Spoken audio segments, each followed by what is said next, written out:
In this video, we're going to cover some basic information regarding type 2 diabetes and how to eat a balanced diet when you have the condition. So, what is type 2 diabetes?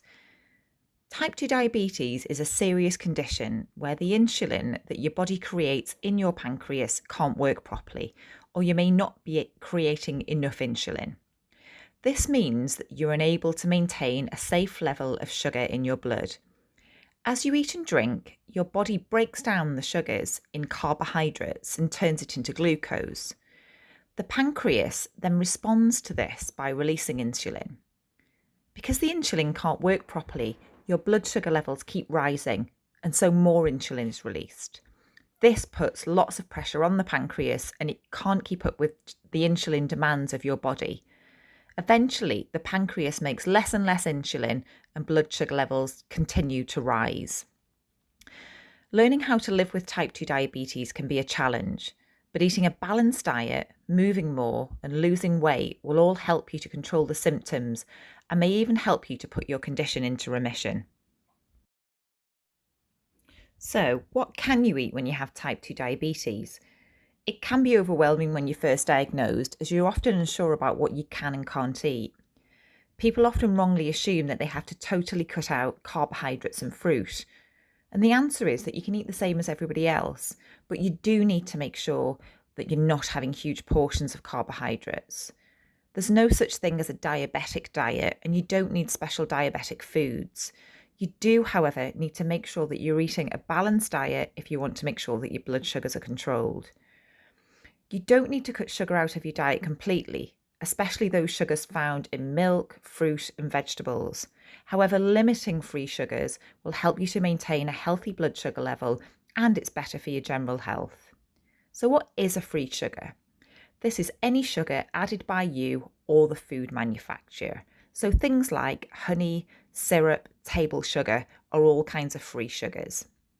Things like sweets, cakes, chocolate, and biscuits all need to be eaten in moderation because of these free sugars. So, here is some general advice for helping you to lose weight and get your sugar levels under control. Choose healthier carbohydrates.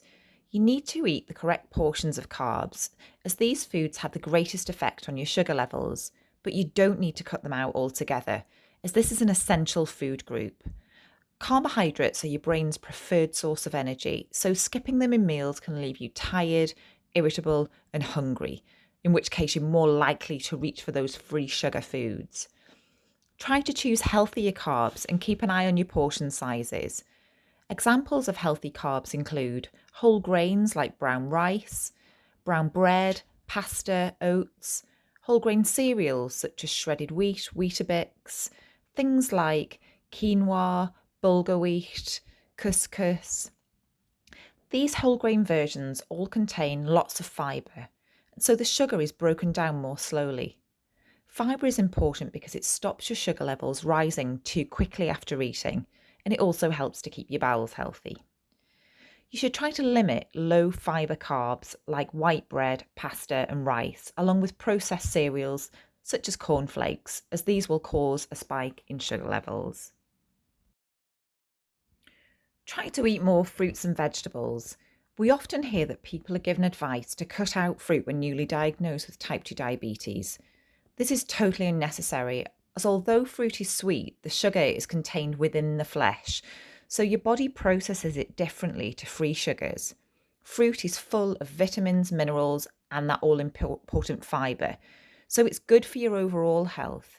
You can eat it regularly, but try to spread it out throughout the day rather than having lots at once. Aim to eat more fruits and vegetables at meal times and snack on them when you're hungry. Fruit juices, however, don't contain the fibre found in whole fruits, so they contribute to your free sugar intake, quickly raising your sugar levels. If you're going to have fruit juice, try to limit it to one small glass a day and have it with a meal. We often hear people are told to cut out things like grapes and bananas when diagnosed with type 2 diabetes. This is totally unnecessary. Again, it's about portion sizes. So a punnet of grapes is too much. A handful of grapes is perfect. What is the glycemic index, or the GI, of foods? Some of you may have come across this, and it's important that as a diabetic, you understand where the foods that you're eating fall on this scale. The glycemic index tells you how quickly the carbohydrates in something you eat or drink will cause your blood glucose levels to rise. It's basically a chart with foods on, and the foods are given a score between 0 and 100. A low number means that the carbohydrates will be digested slowly and so will enter your bloodstream slowly. Fruits and vegetables generally have a low to medium GI rating, and so do pulses and beans, whole grain bread, and pasta and rice are also low. You can reduce the overall GI score of a meal by making sure that you follow the idea of the balanced plate. For example, adding protein and some healthy fat to a meal can lower the overall GI score. This is because fat, like protein, slows down the absorption of carbs. You could also add a tablespoon of peanut butter to your morning toast to reduce the GI score, or maybe add some chickpeas and mixed seeds or nuts to a salad.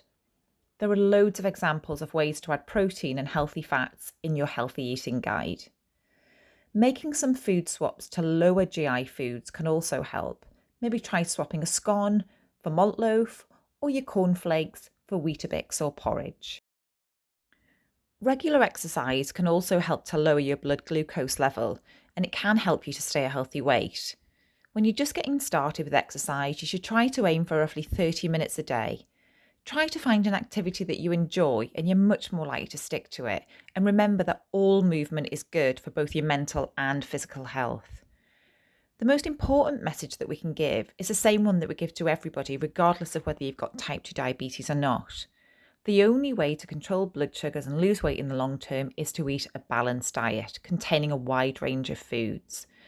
Try to keep free sugars and added salt to a minimum, and try to eat 3 meals a day. Don't skip meals. If you do this alongside an increase in physical activity, get plenty of sleep and drink water, you'll see that you can have an impact on your sugar levels and lose some weight to benefit your overall health. For more information on diabetes, visit the Diabetes UK website at diabetes.org.uk or search for diabetes on the NHS website.